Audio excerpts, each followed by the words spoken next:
Hey peeps, how's it going? It is a happy afternoon. I'm going to remember now it's Wednesday, not Tuesday. Wednesday. It's been that kind of day, but the day is turning around. The day is turning around. Feeling okay here, getting a lot done, catching up on a lot of stuff, caught up on all the ReaperCon Discord stuff, and then I caught up on most Reaper channel stuff, and now I'm finally geared up to catch up on my Discord stuff. So, things are moving. They're moving right along. Yes, indeed. Yes, indeed. Hey, yeah, evening, Jetta. Or afternoon here, but it feels like evening with how dark it is outside. Awesome. Guten morning. Well, I guess it's morning for Dalker. Well, good morning then. So I have a couple things I want to work on today. I want to maybe do some green on my orc because I tried to do green on my orc the other day, and he's a new bust, by the way, and it wasn't sticking very well. And usually I don't have this problem with resin. Usually green stuff sticks just fine. It's possible my green is getting old, and it's just not quite as goopy as it used to be. But I thought I'd give him a wash and then try again. So I washed him with hot water and dish soap the other night, and I thought I'd try once more to see if I can get the green stuff to stick. And if not, then we will just probably hit him with some isopropyl alcohol, which is the tried and true method for cleaning mold release off resin. But yeah, I'm very, very thrilled with him. I think he's fantastic. I can't wait to paint him. He's neat. He's super neat, guys. Trust me, super neat. And the funny thing is, I actually got him possibly for David because I bought a whole bunch of Black Sun models because I needed to get David a present. I wasn't sure what he'd like, so I got a whole bunch of models from 2 different companies. And I figured, well, whatever David doesn't want, I'll take. That's your excuse, huh? That's my excuse. That's my excuse. You were not thrilled with the orc. I really like the orc. I think he's really cool. The really coolest thing about him is that he's actually not mounted to go like straight. He's got a little foot that mounts him like this, so he's tilted forward and tilted to the side, which really really makes him really dynamic, guys. He's got like big nasty like Stone Age weapons, and yeah. It's not often that I like usually you guys know, usually the busts I go for are pretty females and stuff. But this one I thought struck me as being very useful to do in the style that David was painting in his bust class. Really fast, really dramatic light and blocking in. And I had a color scheme for him right off the top of my head, and that usually helps. If I know exactly what color scheme I'm going to be doing, then I get far more excited and I dive in a lot easier.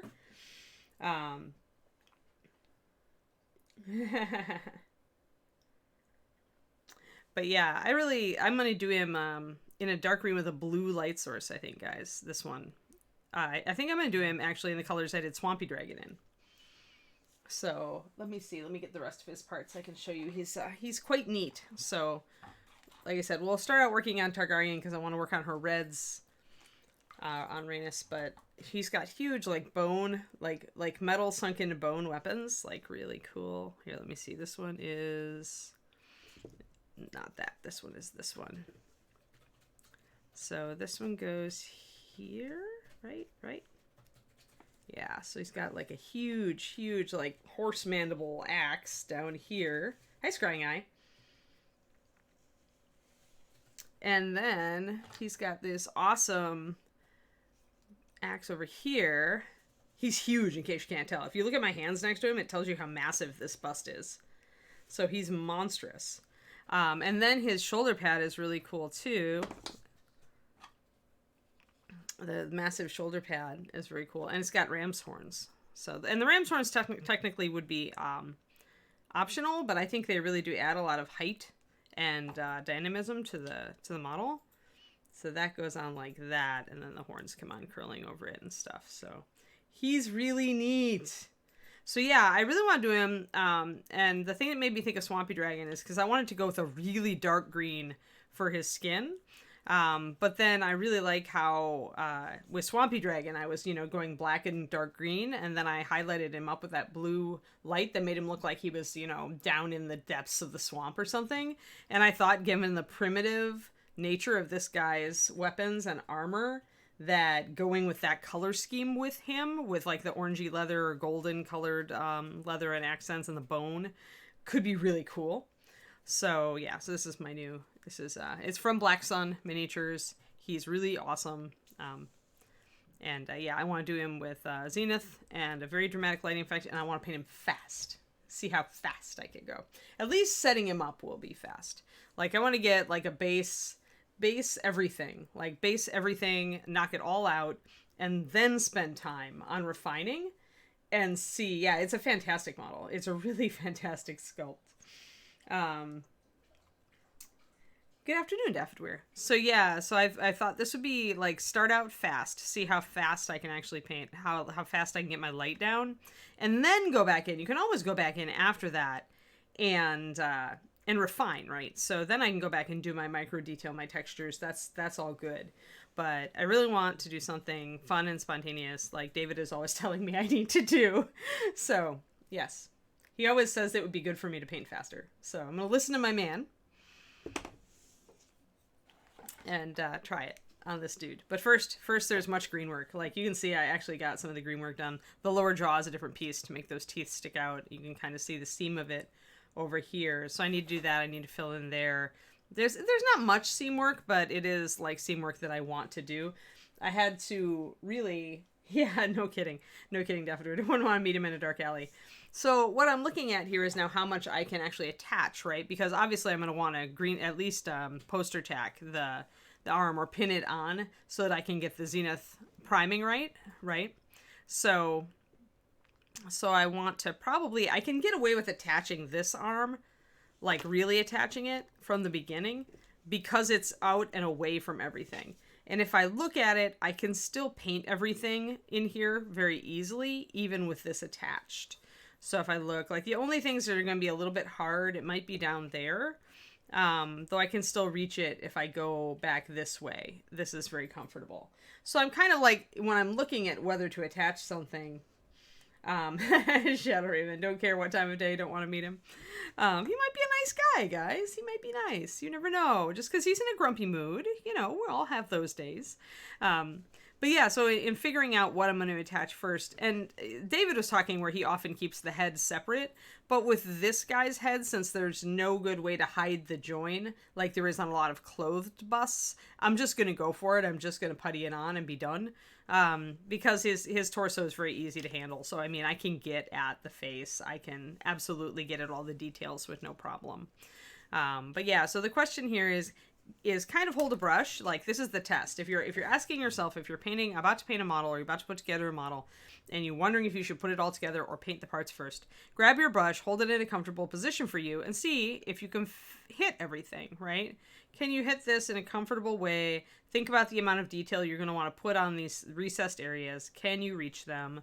You know, can you hit all of these little wood grains, you know, on his axe? Can you hit all these little leather thingies here?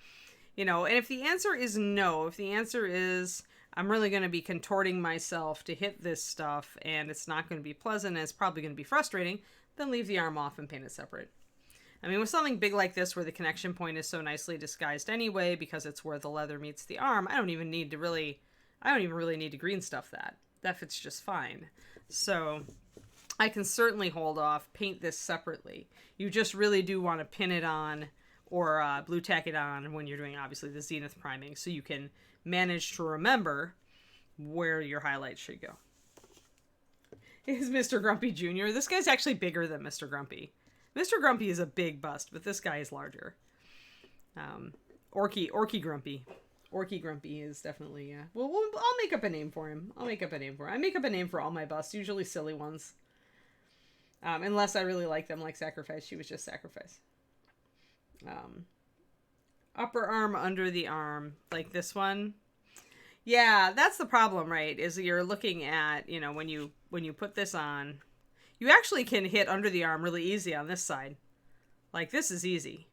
And this one, actually, if you tackle them from the back, they're both pretty simple. You can hit this very, very simply. And with an area like this, you won't be putting a lot of detail in there, right? It's a deep shadow. And if I'm doing a dramatic lighting effect, it's probably going to stay largely black. So I'm not going to be worried about that too much. Hey, Wolfgang. Yeah, you got to turn it around, kind of look at it from other angles. Turn it upside down, because you certainly can with a bust hold it like that. But yeah, he's so cool, and he's like, yeah, he's tilted. So let me see, he's tilted. He's been playing Overwatch. But yeah, with that foot, he's actually mounted to be rushing forward like this. And so then when you put that arm on there, it gets really dynamic. Like you can see how he's lunging forward. That's the angle he's meant to be mounted at, which I think is really cool. He could be much more static if he was more like this, but with this, it looks like he's actually moving and he's about to nail somebody. So I really, really like this bust for that. I like the dynamism of it. It makes me excited. It's also a subject matter I don't paint very often. Normally I'm not drawn to like orcs and goblins and non-humans like that, unless it's a female. And so this would be a nice break for me to work on something completely different. And it also has, I also really like the bone pieces, like the horse mandible here is really well done. The texture on it's really well done. This is another, you said this was a Joaquin again, right, David? This orc? Yep. Yeah, so it's the same guy who sculpted my Valkyrie and horse and sculpted David's Dragon Rider. He's just really good on big stuff. He's so good at these fine textures. So great sculptor. Did a lot of stuff for Dark Sun. Black Sun, sorry, not Dark Sun. Dark Sword, Black Sun. All these Dark Sun blacks need to go away and just like, come on.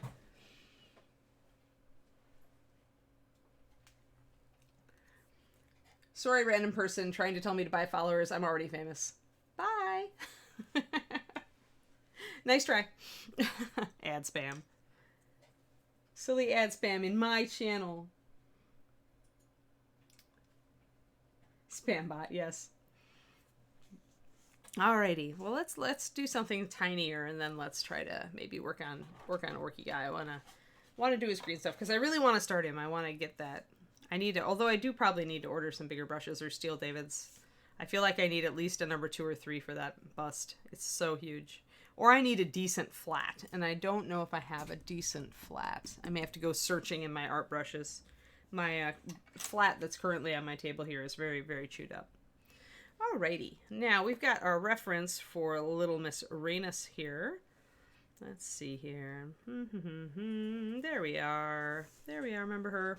And she's got that weird, cool highlighting stroke, like texture on her dress. It's kind of a crisscross. See it? Yeah, that'll be fun. Not. So what we're going to do is I'm probably going to add more shading, and then I might try to put that in really subtly and see if I can get it to work. On this scale, with this small of a model, it might be pretty hard to do that. We'll see what we can do. And then over here on the sleeve, it's more kind of, I see the dots. It's more a succession of just little specks of gold in the cloth. So then I'm like, it looks like little triangles almost. If I look at it up close, I won't be able to get that much detail in on these tiny sleeves. So I don't know if I'll be able to do that. That's the problem when you compare, well, there's all these details, and then you try to shrink it down to this. And you're just like, yeah, no, not so much. Yay! Hey, my zombie George is back. Hi, Aaron. Thanks for the follow. I'm going to get closer, and then I'm going to get even closer. Remember, we at least blocked in her face, which I feel like I still need to work some on. I definitely need to add shadows to the hair, but I kind of wanted to work on red today, so we're going to work on red. I feel like red. I'm feeling the red.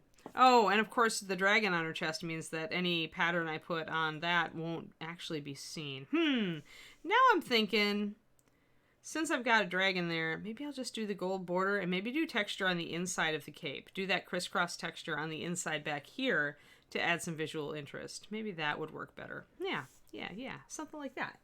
So we actually used scale 75 red, tube red for this, if you recall. So I'm going to actually set up a puddle of that just to start with and probably build all my other highlights and shadows off of that red.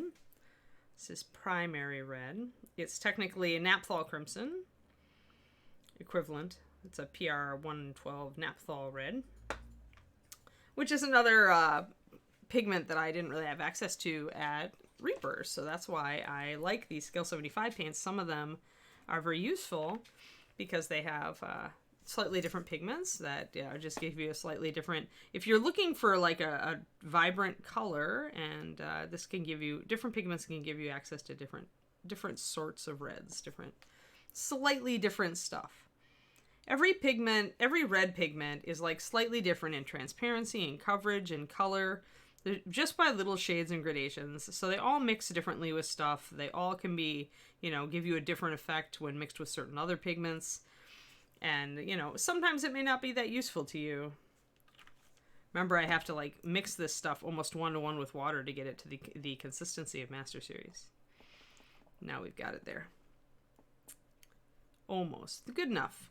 Close enough.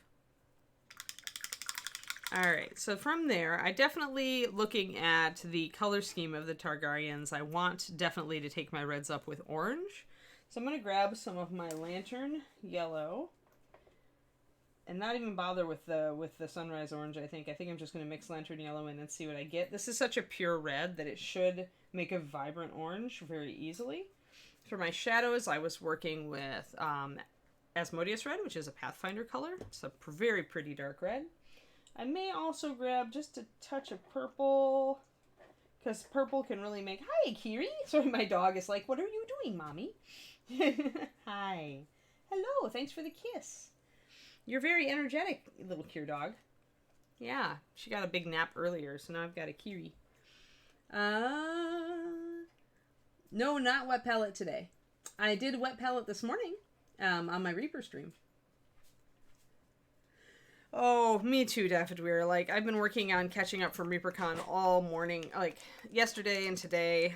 It's this pile of work for the Patreon that I need to get on top of now. I'm going to use a little bit of Monarch Purple, I think. It's a really dark, beautiful, kind of a grape purple. Its darkness comes entirely from the pigments that are in it, like the specific blue that's used, and it has no actual black in it. So, although it may look very dark, it's actually a very, let me see if I can thin it out on the palette and give you guys, there you guys can kind of see. It's a very pretty grapey color, see? So, it can make a nice shadow for reds. I'm going to plop that down there. Because using a dark red, highlighting red with a dark red and a lighter red, i.e. pink, can get pretty boring, like, as far as the whole color gamut goes, so... Sometimes you like to throw in a little bit of a curveball. Yeah, Shadow Raven, David and I got a swag box for teaching. They just gave us combined a swag. Because we both taught 2 classes, so we got the everything. We got the everything. Which is nice. So you guys who have been asking me to use some of those ReaperCon paints, the colors that Sadie made, and to talk more about them, you will get your wish now that I actually have copies of them. I can totally work with those on streams and such. Although I don't know about the metallics. Metallics are always kind of novelties. Colored metallics are always kind of a novelty, guys. It's like finding a use for them. They usually have very, very specific uses, and they're not a broad utility. Alton Brown would call them a unitasker, for sure. So I'm going to paint this purple just a little bit into my shadows here.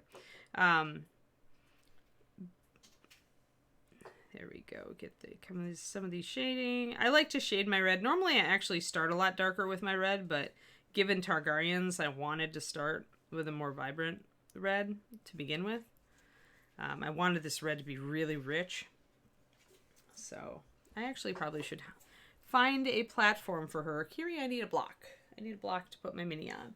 All my minis are currently taking up blocks.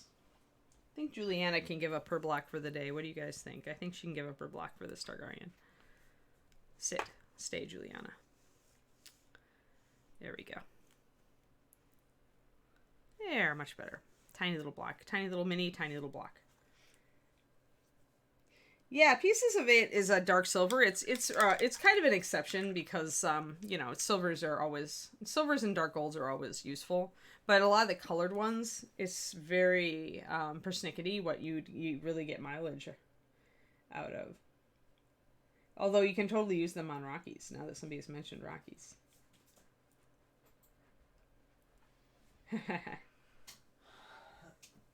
Yes, I would say that Juliana is a nice enough person to give up her block for a, and this is the nicest of the Targaryens too, so I think that we can do that. Now, the challenge in thinning scale 75 red down enough to make it a useful highlight. Let's see. This is the question. And I'm not sure how the finish is going to go too. Sometimes when you have a paint that's reasonably matte, if you thin it, you will get even more matte.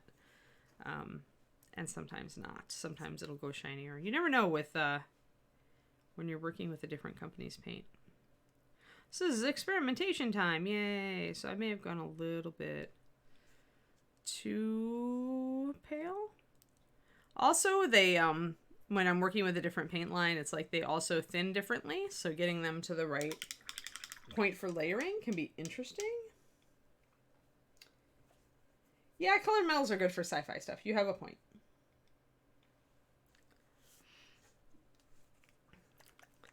I paint a lot more fantasy than sci-fi these days, although actually I have a group of science fiction busts building up.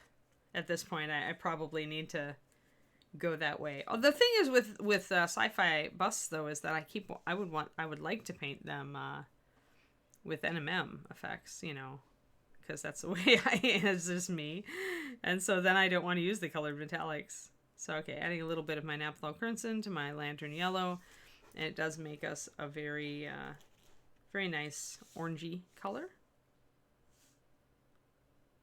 You don't want to put much red in your yellow because red is much more strong than your average yellow pigment. There's an orange. So go start with a large puddle of yellow and go cautiously when you are mixing your own orange.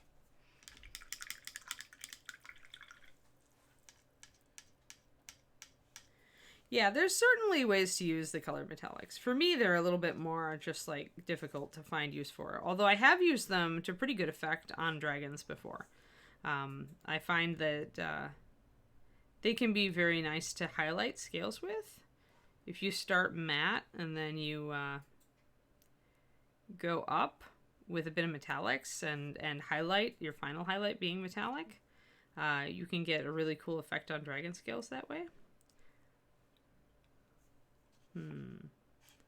That's a very tiny little fold and it's annoying me. Feel like I need to block it in a bit more. It's a little too abrupt, and I think I want more light here and just leave the shadows of the outside.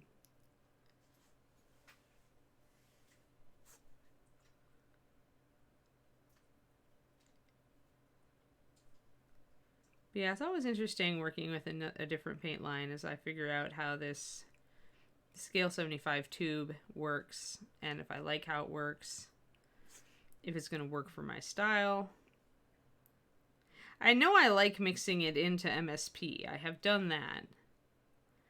I did that when I was working on my Creature Caster mini, which now is on the shelf of Lost Love briefly, until the Creature Caster competition comes back next year, when I will probably finish it. But these the tube paints do mix with MSP very nicely. Though you do need to thin them down. Oop, that's a lot of orange. Too much orange. Warning. Definitely a danger sign.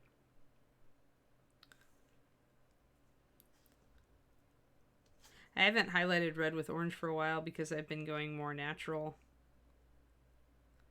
But I feel like I really want orange highlights on these Targaryens. Because of all the red and gold and black, it just tends to look really good.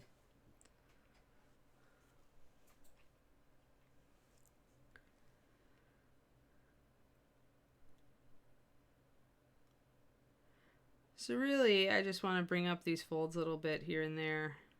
The top. And since they're so thin, I'm not doing, notice, my usual sideways thing unless I'm going like up here. Usually on folds I do a sideways stroke to get a blending stroke. Like on this one I can. But when the folds are really narrow like these are, it really doesn't pay to try to do a sideways blending stroke. You just want to do you just highlight them straight up and down. They're so thin there's really no point. I'm going to focus my highlights on the upper parts of all of this, because the light's going to be falling on the area around her hips and her belly more than lower down, and also on the leg coming forward here. I probably need to like highlight that a little bit more and unshade it a bit. I went a little dark on the shadow, and in reality, if this leg is moving forward, then it should get a brighter highlight.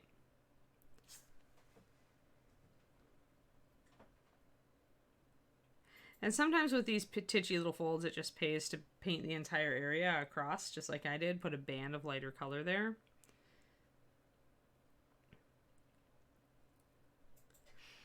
And then keep the folds shadowed a little bit up. But that way this whole fringe looks like it's coming out into the light.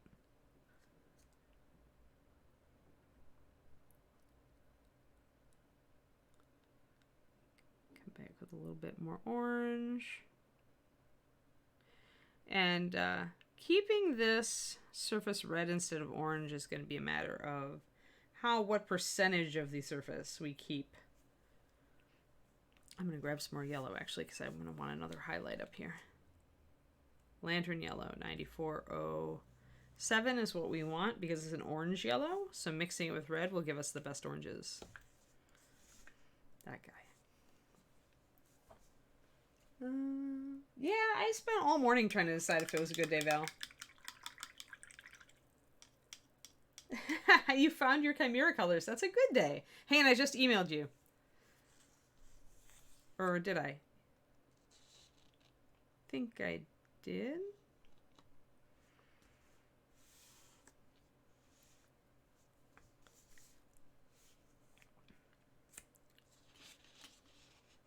If you had the Little Red Riding Hood, then I emailed you your coaching. That's what I spent all my lunch hour trying to catch up on my coachings. A lot of people sent me coachings, like, of course, right at the end of the month. So it's going to be a rolling tier.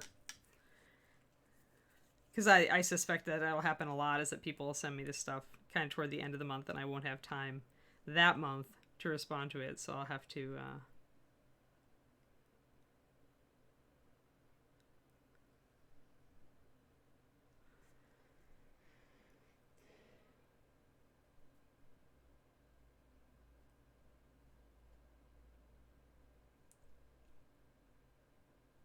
a better day than yesterday. Yeah, I would agree with that, Inara. I'm having a better day than yesterday, for sure. I'm going to take some real, like, straight up lantern yellow, and I'm going to see... I'm going to pop up just a little bit.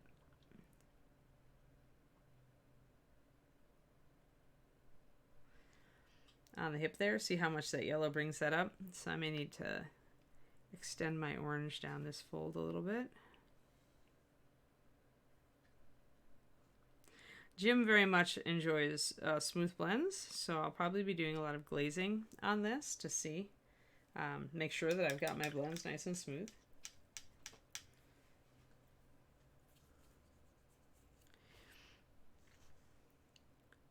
And do not be scared of coaching emails, Val.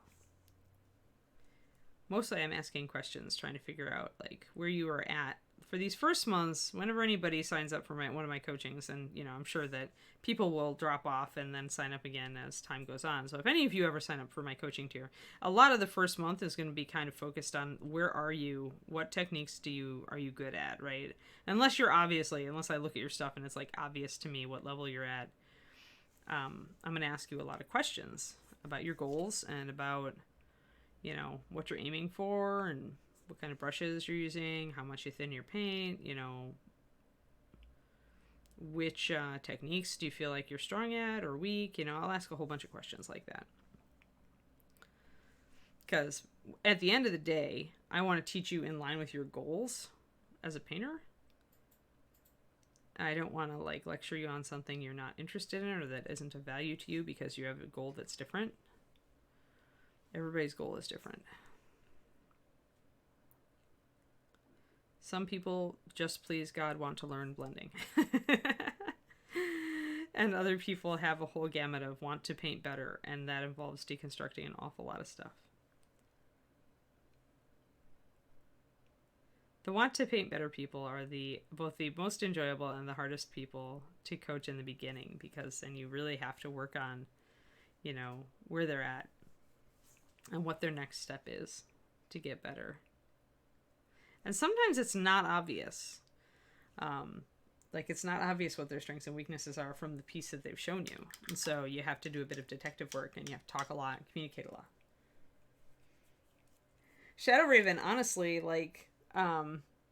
if one pops open, and even if you only have the cash to do it for a month, you could probably get a lot out of it, depending on what level you're at. Like, if you feel like you're at a lower level, like you still have a lot of issues, then maybe not. But when it might be useful to you is if you feel like you're really, if you're stuck.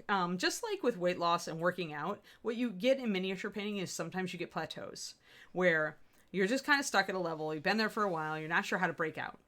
That's when it's useful to grab a coaching, even if it's 1 month's coaching from somebody like me or Sergio or Aaron or, anybody who is offering it. Then, because we can maybe break that. If you tell us, if you go into that and say, here's the level I'm stuck at, I don't know how to get out of it, then that 1 month can be worth, a whole bunch of months, as far as your progress, because we can maybe help you break that plateau. So you don't have to think about it as I don't necessarily want people to think about my coaching tier as a sign up and stay there forever. Although if you want to, do, as long as I'm of value to you, feel free. But I do expect a certain amount of turnover on that tier, and that's good. It lets me help more people at that level. So, and if it is where people tend to just stick on it and there's more demand, I'll open it more. But yeah, I had to make it a little bit higher priced because I'm really spending a lot of time on these PDFs. I'm trying to keep it under control, but I'm a very helpful person, so I tend to put a little extra work in. You call it a wash, yeah. Every day is a good day when you paint. Thank you, Bob Ross. Thank you, Cheese. Yeah, I mean, honestly, you don't need the coaching tier so much if you really look at what I do. That's true, Inara. You can learn a lot just from my free content. I'm cool with that. I really think that the coaching tier is useful for people maybe who want to go next step competition, for example. Like they're getting close to being really good and maybe they want to push it up a next level. That stuff I don't necessarily cover here on the stream. And like I said, if you're at a plateau and you personally don't know what to do for your work to make it pop out of that, get out of that, break out of that plateau, then I think the coaching can be very useful.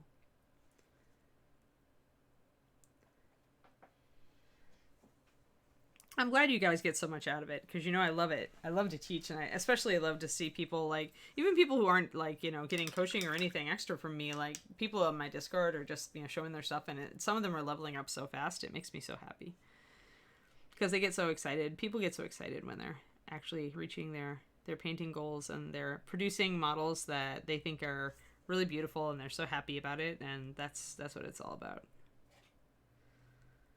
Makes me happy. So I'm doing little pinpoint touches. It's hard to see on here, but I am actually doing little pinpoint touches of yellow, and they're very, very small and they're thinned. So right now they're reading as orange, and that's fine for now. What I'm trying to do really is to bring out the crisp folds here. You can see even the difference. I mean, if you compare just the blocked in stuff up here, you can see how much orangey how much orangier it's getting. So what may happen at the end of all this, and does on occasion with me, is that I may need to glaze with clear red. And this is something that clear red is very good for. I'll have to reapply my highlights after that. But what I'll do is I'll get everything else, and then I'll ask myself at the end, does it look like red or does it look like orange? I'm trying to keep a lot of red in this. So yeah, that'd be cool, Margaret. I feel like you're at the level where you could benefit from it, I think. Because you've come a long way. And maybe some focused stuff. I mean, I try to help a little bit on the Discord. I just don't have a lot of time for really in-depth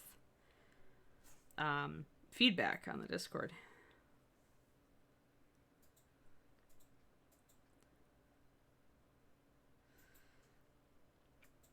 But yeah, coaching tours are always useful. I mean, I think go into it with a goal if you're gonna do it. Say, I've been working with this and I'm pretty happy where I'm going, but I really need help with my layering. Or, You know, why are my faces so flat? Or, you know, if you just want to get like just a couple of coaching sessions, you can really focus in on little things that you most prioritize. Or you can use it to tune like a competition entry. You know, if you've got something and you're like, okay, this is where it's at and I feel like it needs to be better, or maybe it doesn't, but I don't know. Can you tell me what I could do? And I mean, like I said, I'm not the only person out there doing coaching either, so lots of other amazing painters out there with Patreons and coaching levels.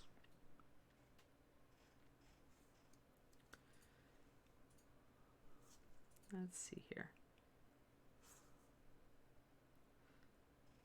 Trying to bring up this section now. I probably should go in and make the dragon, blocking the dragon with gold at this point, I think. I need to probably also get her really tight and focused. Let me get that. There we go. Yeah, there we are.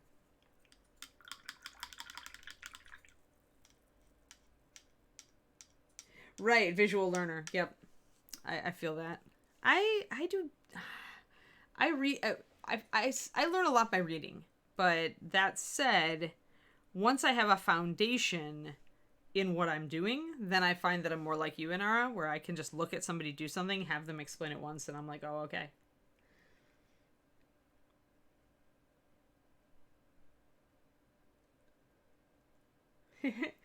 Yeah, I mean, whenever, guys, you know, I'm here for you. I can also just give you little tips, and I'll always give you little tips in Discord, so fine-tune tips if you want. It helps in the Discord if you specifically ask, you know, like, I'm not happy with the hair. What could I do? If you do something like that, you're more likely to get a detailed response from me on the Discord. Because often when I hit the Discord, I'm trying to look at people's stuff and, you know, encourage you to keep going. Or, you know, if I do see an obvious flaw, then I may suggest something. But if you post in the feedback wanted and you give me a specific thing to focus on, that doesn't take me nearly as long as trying to look at your whole model and assess it myself. So that may get you more direct feedback from me on the Discord. Hey, 30 viewers. I'm glad to see people coming in to watch. I should have just put up this as painting red, but I wasn't sure what I wanted to do at the beginning. I'm going to highlight a bit between these little dragon wings. It's going to be a devil to get all of this to read up here. All this tiny detail. I'm wondering even... I should go dark with my... The problem here is that the base for the gold is going to be very much the same shade as like some of the darker reds, so it's going to be difficult. I should probably just start. Let me just block it in. Why not do a more greenish gold? Oh, not very in keeping with Targaryen. Everything is warm with them. Everything is warm. It's all fire. Yeah.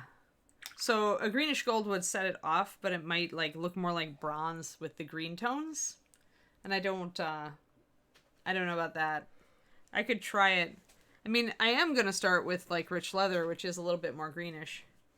And I could add some black to it to make it greener still.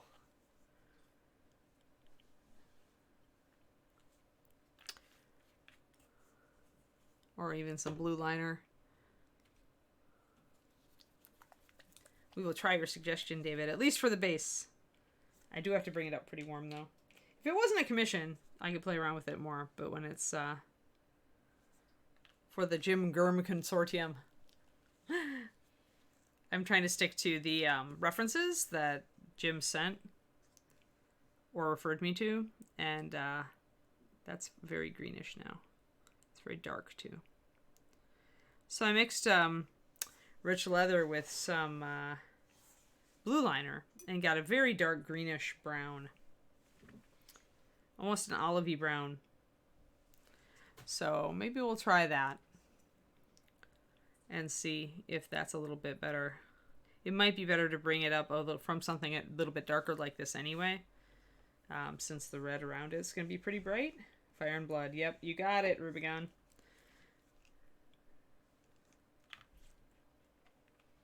Hello, Smallish Sam. How you doing? It's good to see you. Thank you for talking in chat. I was just noticing that my number of chatters is so funny how the Twitch dashboard gives you so much info, but the number of people chatting in chat is one of the numbers I look at for a sign of who's engaged. And I always like to see extra chatters. So if you're here and lurking, every once in a while, toss in a hi. Every once in a stream. Carlin has an interesting idea of not being a fan of Dark Sword. Every time I look at their website, it costs me $30. It's terrible, isn't it? Oh dear. Yeah. Oh, speaking of that, we need to figure out what our next paint along model is, guys. We're gonna finish the Dragonkin this month. I'll go over and see. I looked at a lot of the suggestions. We have so many exciting suggestions for my paint along tier that I'll have to see. The biggest thing is I want to keep it kind of cost effective. So I might pick, one of the things I choose might be a little more expensive, like a bust. But if so, then I'll also choose like several other things that are a lot less expensive so that everybody can vote together.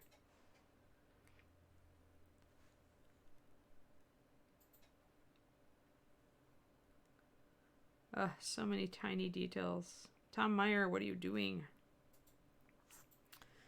So you can see how that's a little bit greenish, a little bit brownish. Yeah, I really like that Chibi Mononoke too, Margaret. That's definitely one of my choices. So don't worry, that will be one you can vote on. I think that would be so much fun. Plus, I would get to watch Princess Mononoke again. Which I haven't for ages. I think it's been almost 20 years since I watched that movie. But I'd have to for references, right? It would be a must do. Now there are actually tiny details sculpted onto this tiny dragon on her chest, which is, you know, why Tom Meyer is a crazy man. And I'm gonna have to try to keep an eye on those. We want to start dark on this dragon because then when we put highlights on, we can pop those highlights up actually fairly light, and by keeping the dark on there as our base and shadow, we can bring out these little tiny dragons. Hopefully. That's my goal.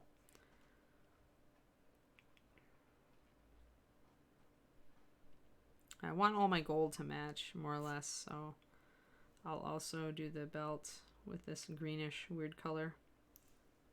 It's pretty thin, though. I'm going to have to mix up a thicker version of it.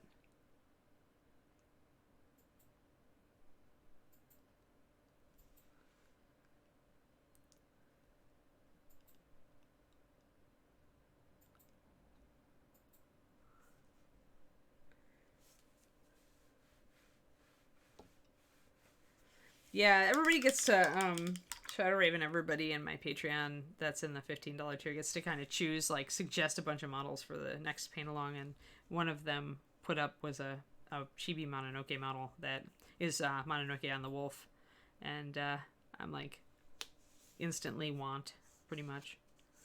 Even if we don't use it for the paint along, I'll still buy it. Let's see here.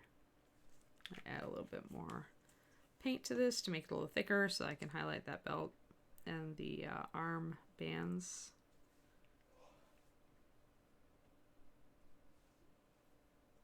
But yeah, there's a lot of other really good models on there too.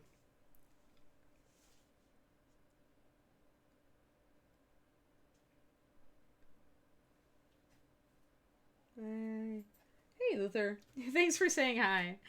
It does help. It does help my little Twitch dashboard. Since I'm so new and I'm interestingly watching my metrics.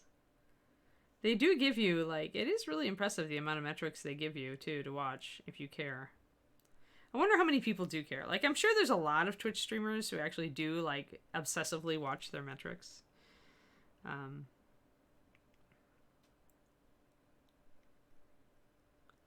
I'm also sure there's a vast amount of teenage boys who don't.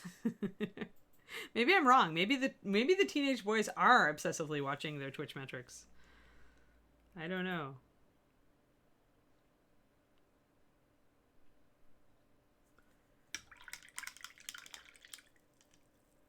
Oh, Nerd House Minis.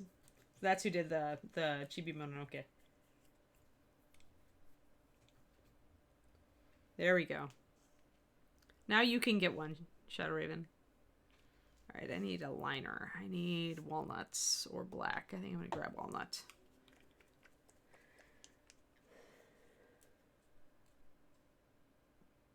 Oh yeah, Gen Con costume contest. Yeah, throw up a pic in the Discord, Miss Imp. Cosplay stuff is welcome on my Discord. It's always been something that I've been intrigued with, but never. I chose not to learn how to sew when I was a kid, so that now has impacted my hobbies for life. Otherwise, I might have gotten sucked into cosplay. There are a couple of cosplays that I wish I could wear.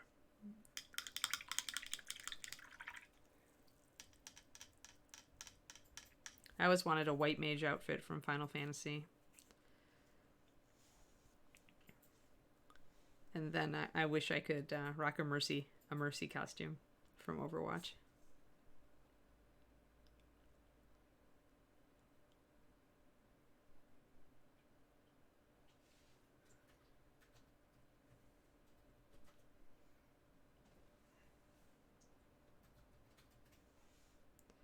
Bringing in this greenish bronzy color for the gold base, so we'll see how this works.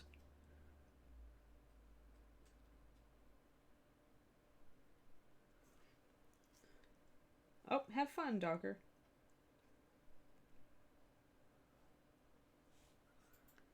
We love our lurkers. Our lurkers are awesome.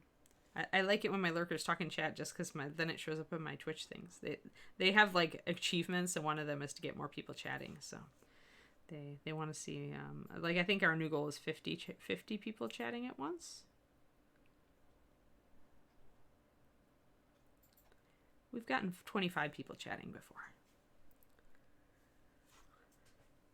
I think I'm gonna just block this in and set it to like sit. I don't know about the dagger yet. I'll make my decision on that when I've got everything else. Oh, that's right. We need a gold panel here, don't we? All right. Well then. We need a gold panel going between the black and the red on this tunic.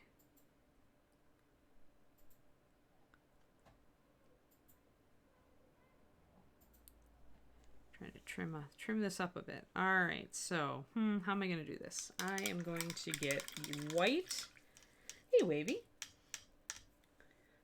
And Dapper and Rex. All you awesome people watching me. Super.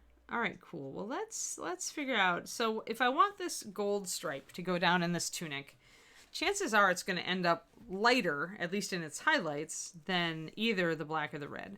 So I think what I'm going to do is I'm going to block it in white. That should make it stand out a little bit more when I put the gold over the top. She needs to like stay up where she's in focus. Yeah. We're getting the reds. The red's coming along. I got distracted by the gold, but the red is coming along. Do I have another? Yeah, I do. Boom. Boom. Boom. Boom. There we go. All right. Oh, no. She wants to fall over. She's like, no, I don't want to be here. You need to, like, just put me on the ground. I don't want you to be on the ground. I want you to stay there. Stay.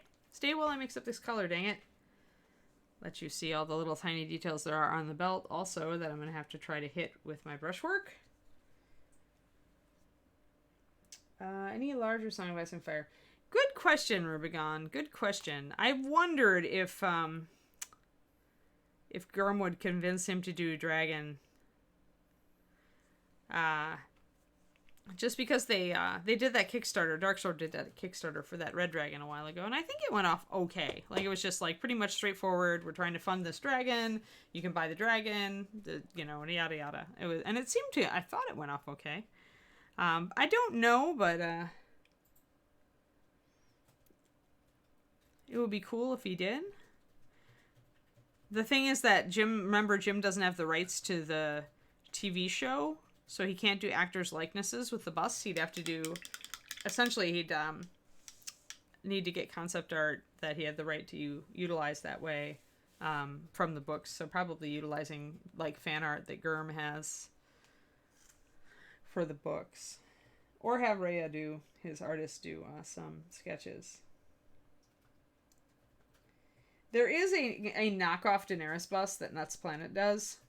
I forget what it's. I think it's Mother Dragons or something like that. I own it, although I'm converting it into something else.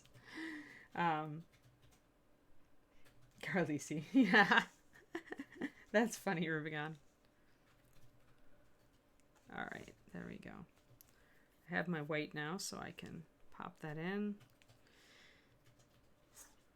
At this point, I'm just wanting to cover up a lot of stuff.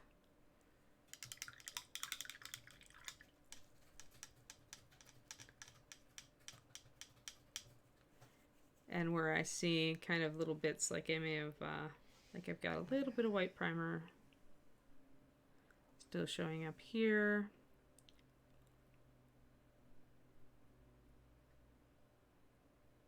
Just a tiny spot there.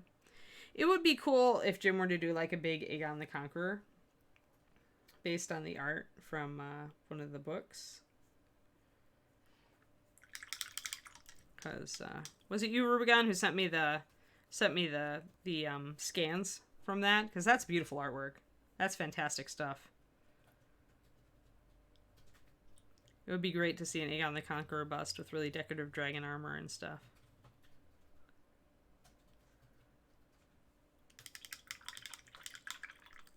Let's see here. All right, stripes.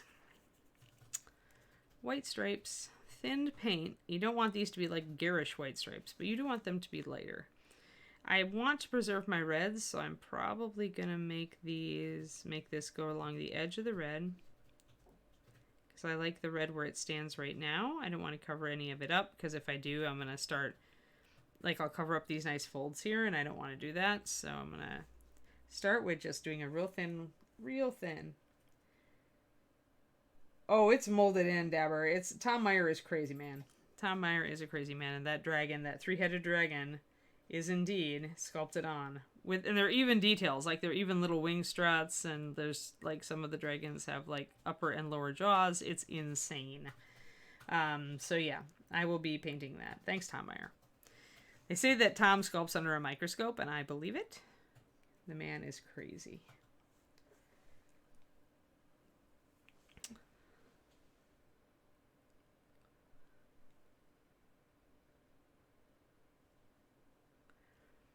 So I want this paint. Oh, and I need to remember this bottom border is also going to be gold. So I can do both. I can do a white stripe with both. And I need to, yeah, best of luck on that. Thanks, Dabber. That's what I get from taking commissions from Dark Sword, right? For studio models, where they have to be painted super awesome. And it's like, I'm gotta paint what? Yeah, and he was the person who, like, discovered green stuff, Mighty Garrett. It was insane. Like, I actually, went to a seminar, I forget, a smaller con too, but I went to a seminar or class with him where he talked about sculpting and how he got started in sculpting.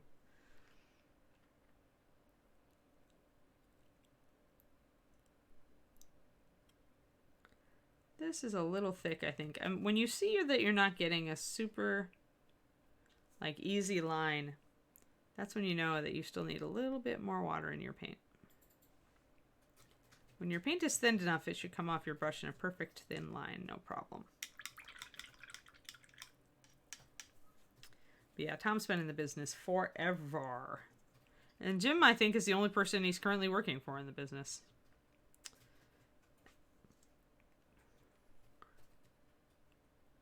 He was a good fit for the Song of Ice and Fire, though, stuff, since Gurm wanted it more realistic. Less fantasy.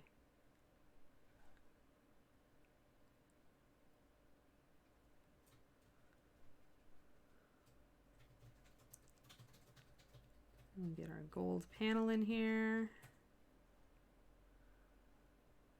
And then when we get down to the bottom, I'm going to want a white streak there to base. White, it's pretty much a gold border. It'll be a gold border. It'll start out white.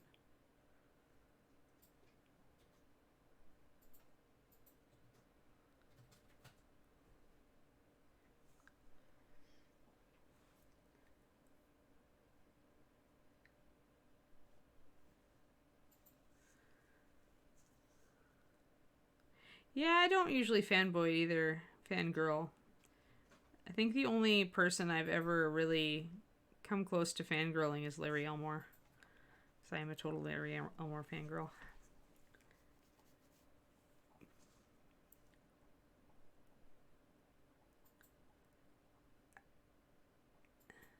I've gotten fanboy and fangirled before. And, you know, it can be funny and it's usually sweet and it can be awkward and it depends on the person. So this white really stands out right now, but I want it to stand out. It's once I get the gold on there, I want it to have a base that makes it stand out a little bit more.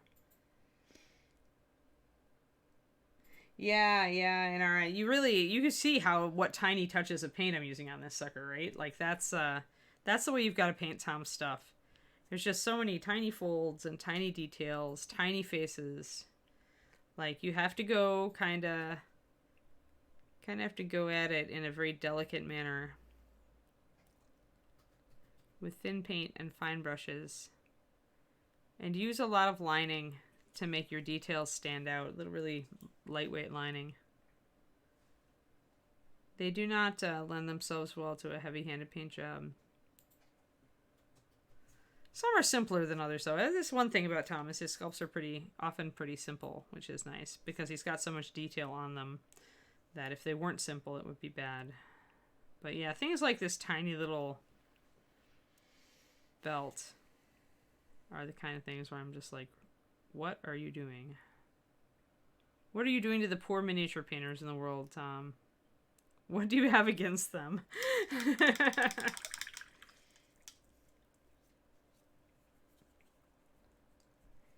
Oh yeah, Larry. Larry's fun. I've been to sushi with Larry because Jim will just grab a bunch of us and drag us off to sushi when we're out at the conventions. I haven't been at Gen Con for a while though. I went for so many years in a row with Reaper, and then with myself before Reaper, and then just with Reaper, and I got Gen Con'd out a bit.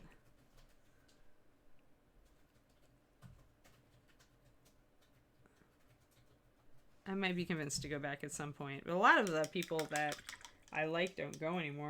Ah!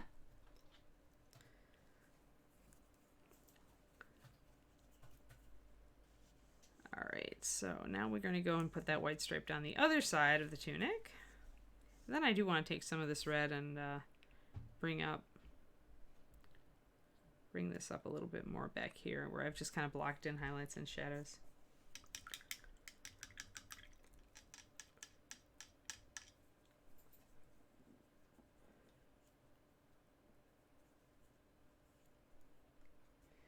Go ahead and send me an email, Val, with answers to my basic questions. That'll help guide me, and maybe I can like tweak some of the things that I was talking about.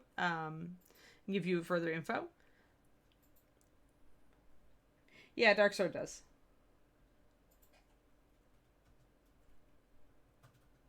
Yeah, as far as realistic scale, I think that Tom is probably the person, Rubicon. But yeah, Val, if you want to respond to me, like as far as like what brush you're using, what palette, are you thinning your paint? How much? What techniques do you feel experienced with? That sort of thing. That would help.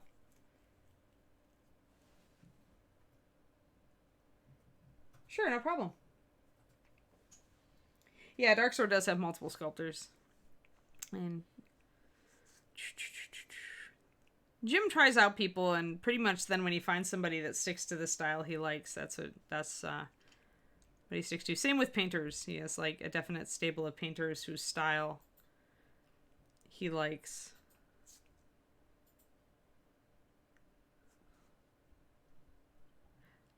in truth, when I paint for Jim, I tend to paint with more of my older style. And less of the avant-garde stuff that I'm trying on my own stuff now. Because, there we go. There's in focus. So you can see that I'm sketching, right? I'm not drawing a straight line. I'm doing little sketchy brush strokes to kind of connect the dots so that I end up with a line that makes sense. Then I go and fill it out. Thanks, Dogfather.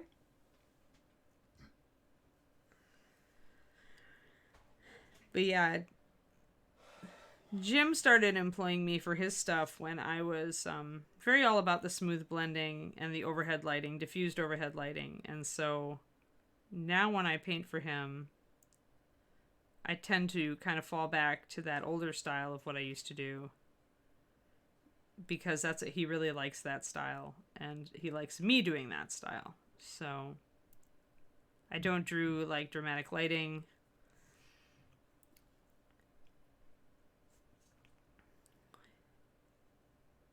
I tend to do very naturalistic paint jobs, which is another reason why he probably pairs me with Tom Meyer a lot, because Tom's got a natural... Am I dooming myself, David? Apparently. As my boyfriend chuckles at my horror. You have the perfect style to paint Tom Meyer. Yeah. Joy. I will say it's challenging. When it comes to things like this tiny little belt, it's going to be super challenging. Like, I'm tempted to just fire up my my webcam and like try to paint it looking at my computer instead of looking at the miniature, because it magnifies it so much. More than my 3 times reading glasses, which I'm now down to my last pair of, so I need to get more reading glasses.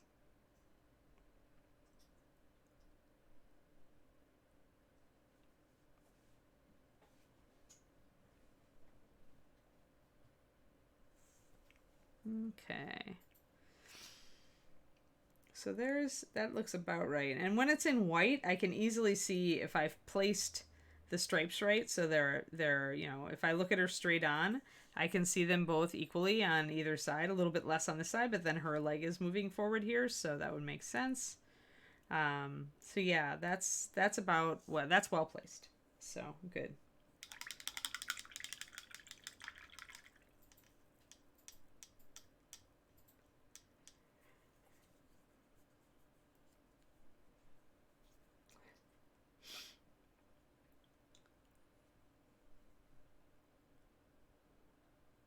Yeah, red box. That's Trey, right? Trey Manor.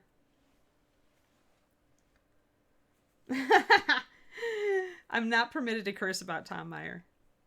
Mighty Garrett. Don't you encourage me. Plus, this is family-friendly stream. God, gosh dang it. Gosh dang it, Tom Meyer. Why do you do this to us mini painters? I'm sure he cackles evilly as he sculpts these tiny, tiny little things. Itsy bitsy dragons. Hey, thanks for the following, Chip. Welcome. Hello. Nice to meet you. I'm Anne. I work for Reaper Miniatures normally, but I also have my own little stream and side thing going on. So I am here on Tuesday and Wednesday afternoons. Oh, thanks, Ritual Casting. Ooh, Ritual Casting. I like your stuff. You're going to cost me a lot of money one of these days if this is really you. I think, in fact, you already cost my boyfriend money. Hey, Misfit, thanks for the follows. Dang, you guys. I have to let you guys. Oh, there's rating. I see. I missed it. Hold on. I have to go back up. Who rated? Oh, Ritual Casting actually rated me. Well, then you're double awesome. Well, now I really have to go spend money at your site. Dang it. Don't you hate it when that happens, guys? Yeah, I was about to say Ritual Casting could cost me a lot of money as a patron. Shadowstar, thank you for the follow.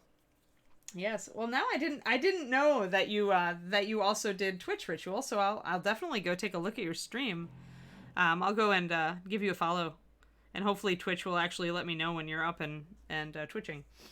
But yeah, today we're working on Targaryens for Dark Sword commission for Jim at Dark Sword. But yeah, we were David. What was the? I don't know. He, my boyfriend actually bought one of your models recently. Ritual. Was that from Ritual? Wasn't it?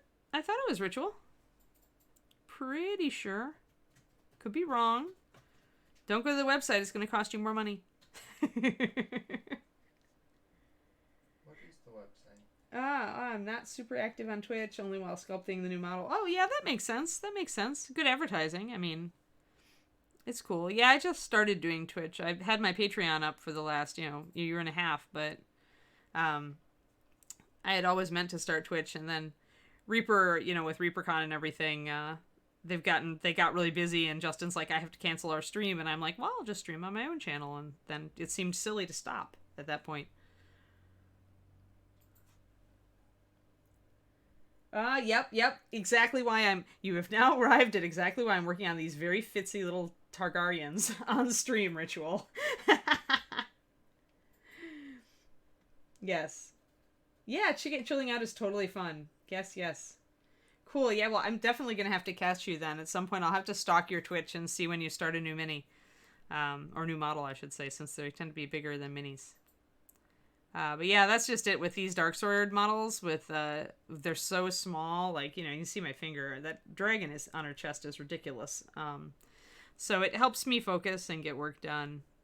And it's really nice to just sit and talk with people while I work on something really finicky like this, really fiddly. Oh yeah, it was Ritual casting. Yeah, it was Ritual, I told you. They just raided me. Hey, thanks, Dasso. Thanks for this follow. Yeah, the dragon is actually sculpted detail because it's Tom Meyer Ritual. Tom Meyer is ridiculous. He sculpts under a microscope, like, honestly does. And the man has ridiculous fine motor coordination. And he sculpts in green, too. He does not sculpt digital. So, he's old school. This is the man who discovered green stuff. Yes. Oh, yeah. Here, hold on. David bought this one from you. Hold on, let me raise up my camera because it's big. Oh, no, don't drop things. Okay, so this is... Can you get her under there? So we bought this one from you, Ritual. The chick, the lady with... Zoom out. Zooming out. Zooming out. There we go. Yeah, that one. So everybody, yeah... This is a Ritual Casting model that David just showed, and they're fantastic, and you should absolutely go over to Ritual Casting's website and take a look, because, oh my gosh, great stuff. I'm really, really tempted. Really, really, really. There we go. Let's get back in focus. There we are. Yeah, Katsumi. Yeah. Oh, is it one of your more popular ones? Yeah, good. Good. Yeah, I was looking at the new boss. That was the one I was looking at. I really like that piece. For some reason, I seem to be attracted to sci-fi models recently, and I just really like her attitude. And I'm thinking about all the cool things, the cool effects that I could paint on all the metallic surfaces. So, yeah. Yeah, Scrying Eye. Yes, I really like that one. That you may see Anne actually give in and purchase that one. And then I might have to do it on my stream. Maybe I'll toss you, if you have a contact form on your site, Ritual, maybe I'll toss you a note if I'm going to stream it. I've seen who is it? Is it Dices guys who was painting a Ritual casting sculpt? At least one other streamer. Yeah, I think Dices was painting the steampunk, pistolier woman. Yeah, Ritual cyberpunk is pretty much your favorite genre. It's hard not to focus on it. Yeah. Well, you do it so well, though. I really love, I have a real appreciation of your anatomy. Actually, your anatomy on women is just fantastic. Can't say enough. Total fangirl moment. I love your work. So happy that you rated, so we got to chat. Just Aces was painting Felicia bust, and Zambies painted the full figure. Yes. And Mocha. All right, cool. Well, I'll join your fangirl club. Now I have an excuse to buy it. Ooh. And the Patreon is doing well, so that's another excuse. David's like, oh noes.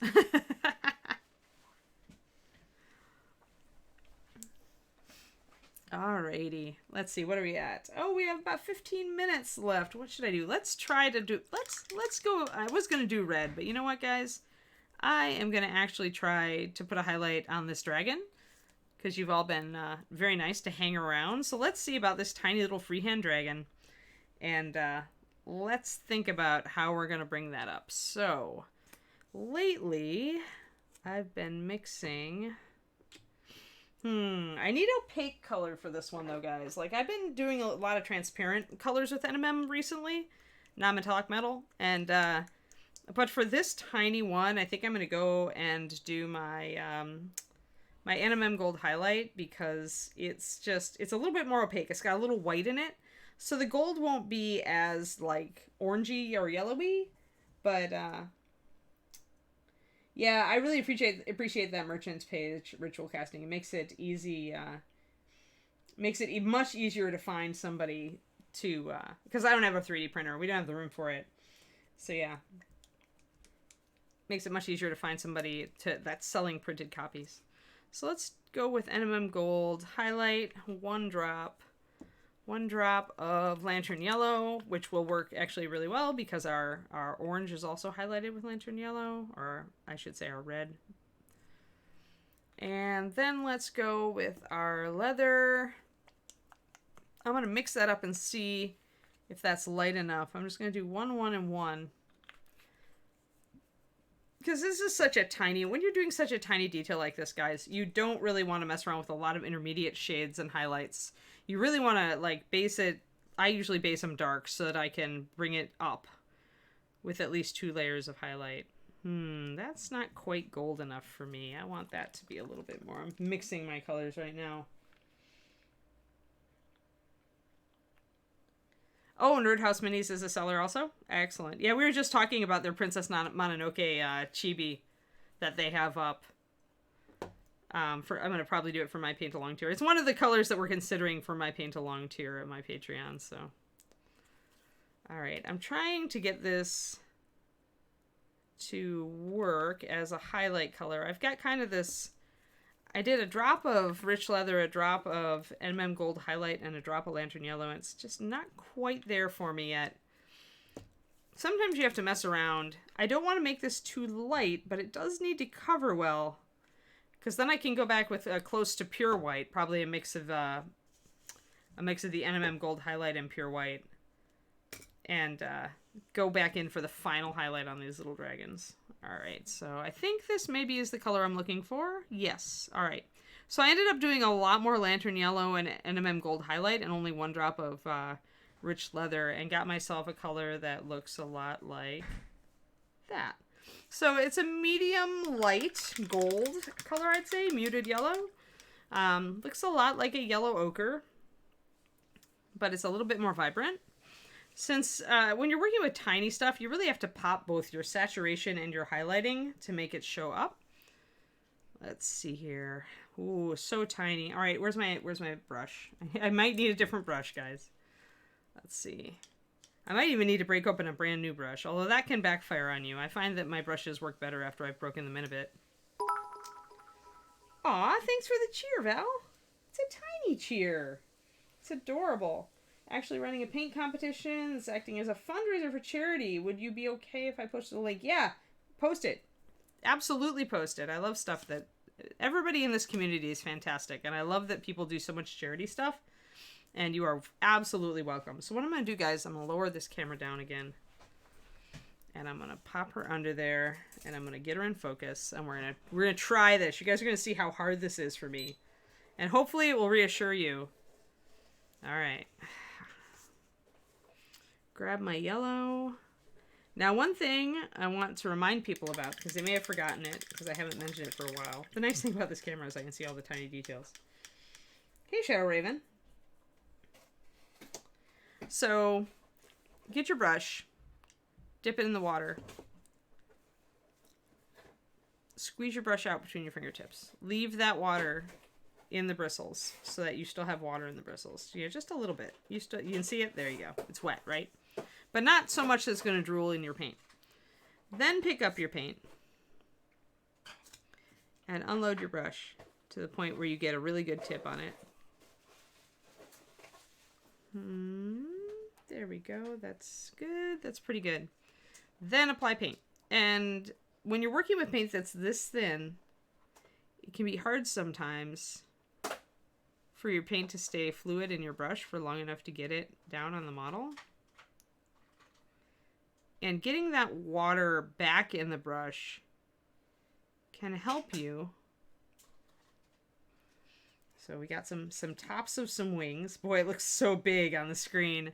I am zoomed in so far, guys. This stuff is so tiny. So tiny. You can see my finger. So tiny. I'm going to go down from here, I think. I'm going to go try to get this little dragon at the top of his head. Just a little bit. It's like I'm just like gently trying to hit the upper and lower jaw. There we go. Yeah, you can see that he actually sculpted upper and lower jaws on these dragons, which should horrify you guys and amaze you at the same time. 100% donations goes to charity and prizes are from your own pocket. Fantastic. Top prize gets a 3D printer. Ooh. Ooh. Yeah, I'll head on over and take a look after a ritual. Thank you so much for dropping that link.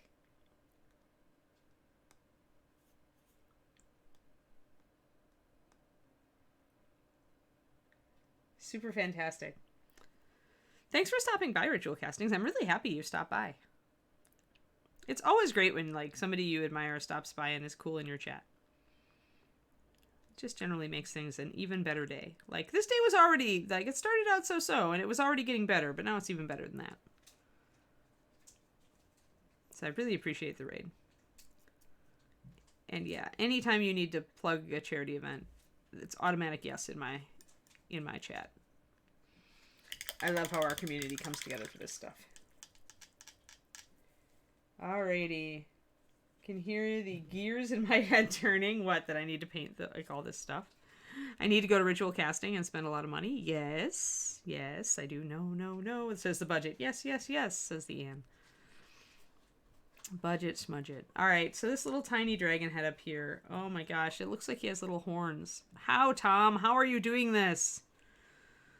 I don't know why I decided to like put myself through this agony on stream, but you know, sometimes it just makes you woman up and paint the thing. Let's see. So let's see. He's got a tiny little forehead. He's got a snout. Then he's got... I got one little horn. Didn't quite get the other little horn.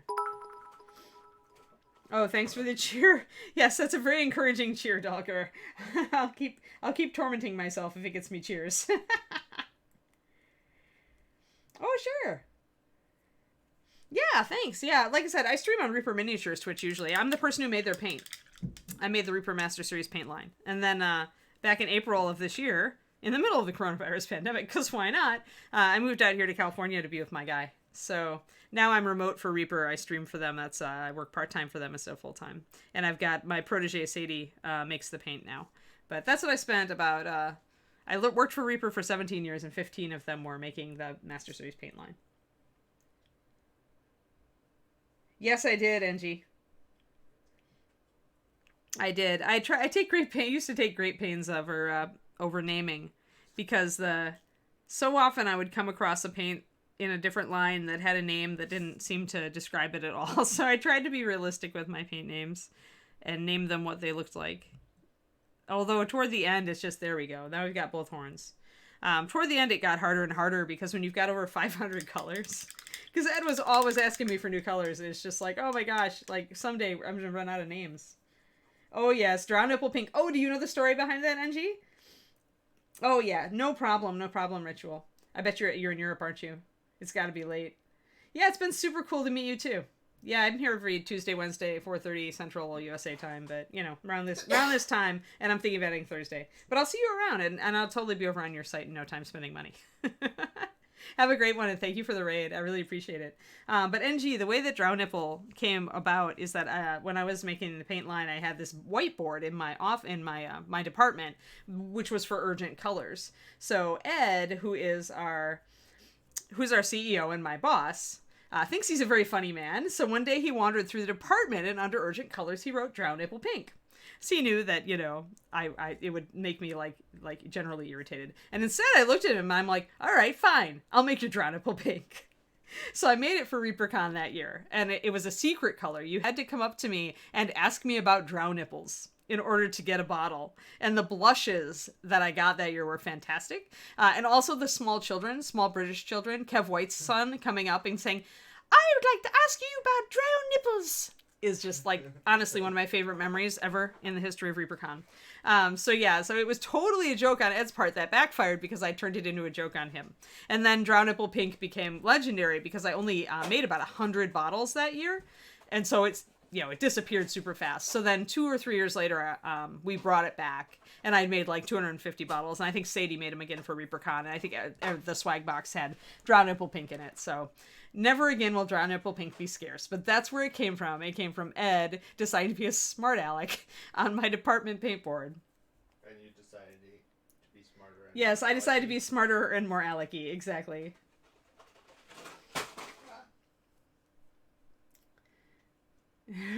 Is this where I go for the drow nipples? Yes, I got that last year at ReaperCon.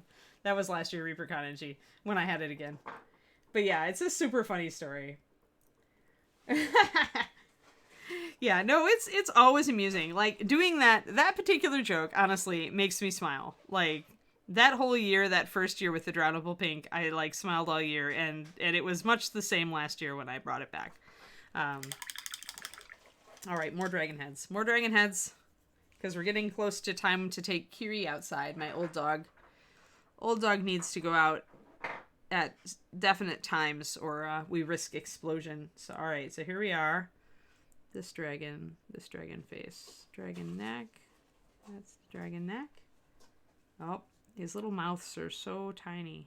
I think I need actually a little bit more paint, and I need to unload my brush. Whenever you think you're losing control of your paint, make sure to unload your brush a little more. All right, and checking on the camera. The problem is that his little mouth like really intersects with the top of that wing.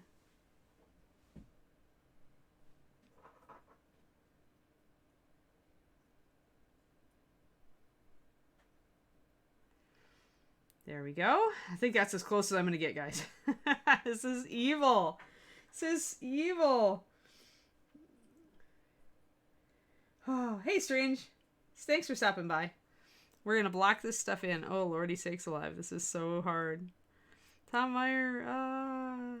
Let's see here. Let's see. And then I got to kind of blend it a little bit, too, because I don't want it to be... All right, so I've got some of that. Oh, time to crawl off to bed. Well, Scrying Eye, thank you. Thank you for stopping by, everybody. Everybody who's come to hang out on my stream. I'm going to at least get, like, the heads are the hardest part. So I'm going to try to get some little highlights in a moment there. So the body actually comes down and goes into the tail. Oh, there we go. So I'm using some lantern yellow just to highlight that area a little bit. And I'm going to go back with pure white and try to hit little highlights on these little dragon heads up top. But I want to bring in my yellow just a little bit more. I don't want to lose all of my shadow color either, so... But now that I've highlighted these once, it's easier to see them.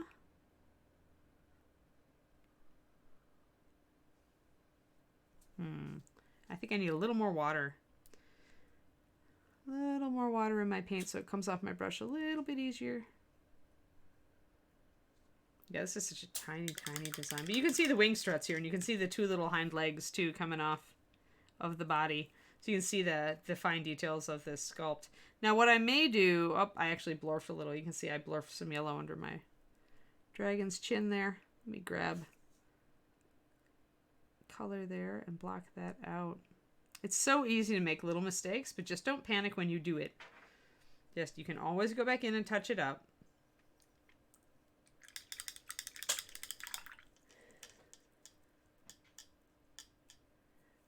Rubicon, visors throw me off. They might throw me off less so now. But it used to be that having that projection in front of my eyes, because I used to paint like this, you know, And it used to be with it right up next to my face. And so a visor really just got in my way. So I just got used to reading glasses. My vision, my normal vision is actually really good. Like it's 20/20. But my close-in vision is what suffers. So if I just have a little bit of correction with the reading glasses for magnification, I'm able to see well enough. And now that I've got these little heads outlined where I can really see them, now actually I feel like I can do this. So what I'm going to do is take like the center. I feel like I need this brush to be a little thinner. Center head. And I'm going to try to lay out 3 of these. Let's make sure I'm on camera. Let's make sure I'm in focus.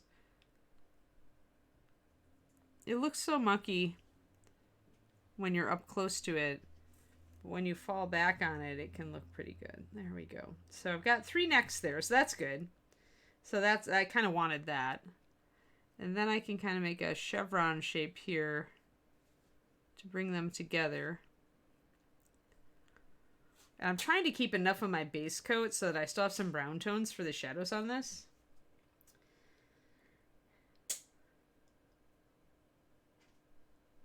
Someone needs to apologize to your bank balance for sending you over to Nerd House. That's how I'm going to feel when I go over to Ritual Casting after this stream. To drop money. Since he was so nice to raid us. And I've wanted an excuse anyway, so... I resisted last time, but I don't think I'm going to get away with it this time. And I want to go take a look at that charity stuff that he's got going on. The only reason I hadn't patroned him was that I knew that it would be deadly for my wallet. And as somebody who now makes their income as a freelance painter, my wallet is not very fat. But miniatures can always be rationalized as a source of more tutorials. So just gonna get this tail kind of mocked in here. There we go. Let's zoom out a bit here, guys. Zoom out. Get her more at a stage where she's zoom in. So now when you look at her at distance, you can see, you don't see all the blorfs and everything and all the fudgy lines. It looks a lot tighter, but you can still see the details, and that's what I'm looking for. So we'll go back in and let's get some of the little legs done. Sorry, not sorry. Minis are a deductible business expense. They are to a point. I'm always cautious about it. I probably shouldn't be as cautious about my write-offs because when it comes down to it, I'm such small fry that I doubt the IRS would ever even care to audit me. I'm not worth it. But they're always kind of, there's a question, whether it's for enjoyment or for your job. So if I do it, I want to definitely use it in tutorials and stuff like that.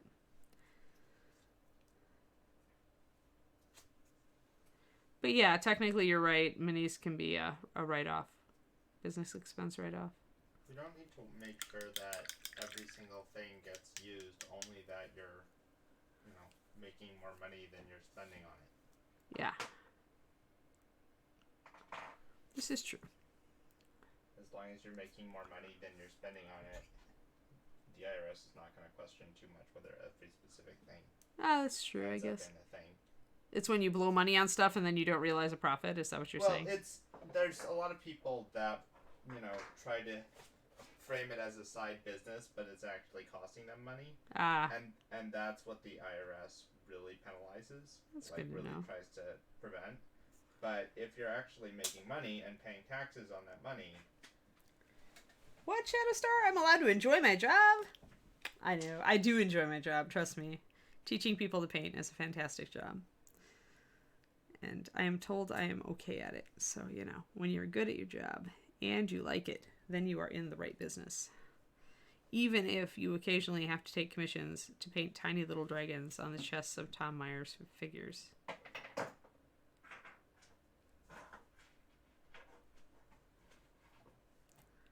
Someday the Patreon will get big enough and I can totally pick and choose commission work.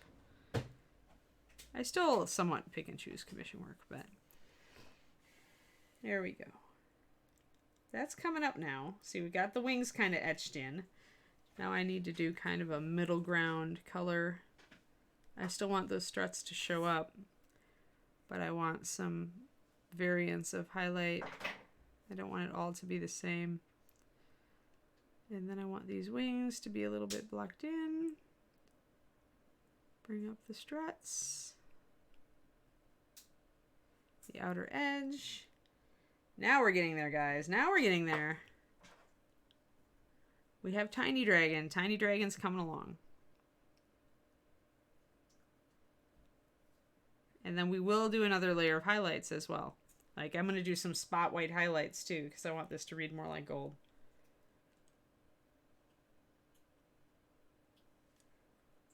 There we go. So that's getting there. I probably want some shadows.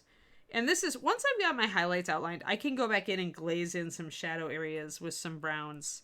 Like underneath her chest where there would be, you know, where it would be in shadow and such. It really depends on if this is stitched in yellow, like embroidery, or if I decide to make it like a cloth of gold, where it's actually metallic. And that will vary. You know, how I paint it that way would vary. But we're getting there. We actually at least got our little dragon kind of blocked in. I'm going to reinforce his little chest chevron there, where the three heads come together. Yeah, Blacken it a little. Because it's Targaryen dragon. That's their thing. Oh. It's the three-headed dragon, yeah. Why is it three-headed? I think because of these three miniatures, actually. Aegon and his two sisters, who ruled the house, like, started it all. Like, took over Westeros, yeah. Pretty sure that's where the coat of arms comes from, but I could be wrong. It's just three dragons. And Aegon was the first Targaryen to really give a crap about conquering Westeros. Did he also start the inbreeding tradition? No, that was, darn it, the culture they came from. Remind me, Rubigon, help. The culture that the Targaryens came from, the greater culture, the Steel, Valyrian culture. So Targaryen was a house in the Valyrian country, would you say? Nation? Valyrian nation? And it was the only Valyrian house to destroy the doom that fell upon all of those houses, which killed off all the dragons except for the Targaryen dragons. It was a volcanic mega eruption, in short, and pretty much they had a seer in their family who foretold the doom, and so essentially House Targaryen fled the area, and as such was the only house. They fled to Dragonstone in Westeros and escaped the devastation. And it was still like a couple of generations after that, I think, before they decided to actually turn their attention to taking over Westeros. For the most part, they just kind of ignored everybody for a little while.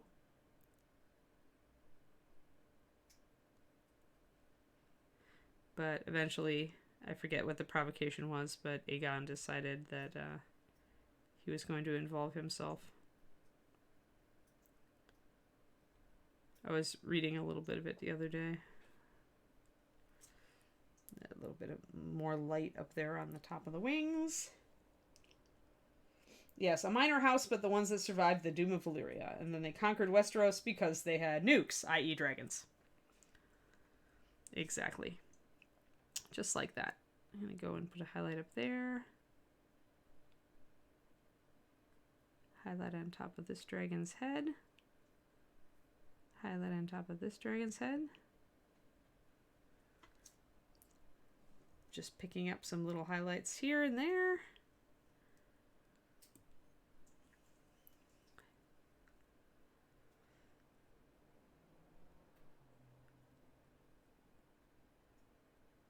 But guess it's just guns, germs, and steel on a greater scale with dragons, right?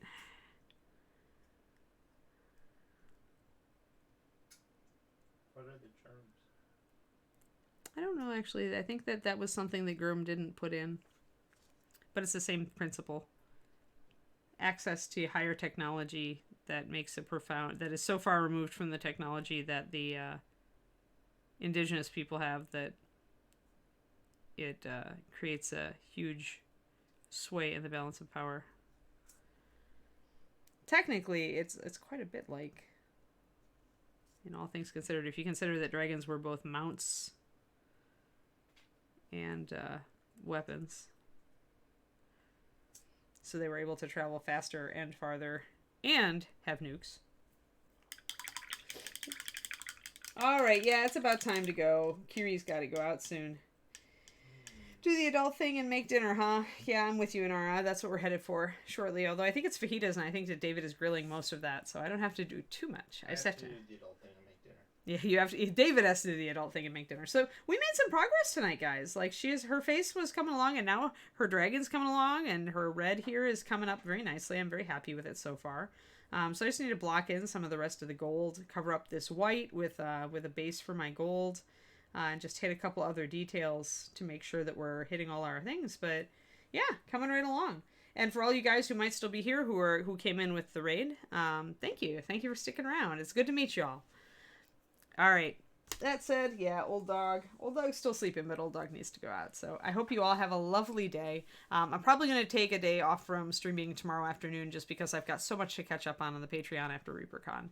So I hope you all have a lovely, lovely day. I will be streaming tomorrow morning here on for Reaper here on my channel at 11:30 a.m. Central. Alrighty. You have to do the adult thing and stop looking at pretties. I'm going to go and look at pretties after I take my dog out. All right, guys. Thanks for watching, and I'll see you later. Awesome. It's been fun. Oh, wait. Do we have a raid? Does anybody want to raid anybody? I totally almost forgot because I'm getting tired. Let's see. Who on my list is up other than Overwatch streamers? Oh, David Peterson's up. All right. We're going to go and raid David Peterson, guys, because he's the guy who drew Mouse Guard and wrote Mouse Guard comic. And I really like David. He's a fantastic guy. And watching him sketch is so fun. He does such great animals. I love it. I'm going to put raid... There we go. So yeah, raid David if you feel like it. If you want to like listen or watch some drawing while you're making dinner, highly recommended. I adore him. You could tell him that Painting Big sent you. He might remember who I am. But I'm gonna send you guys on over there. He's really cool. Thank you for watching, everyone.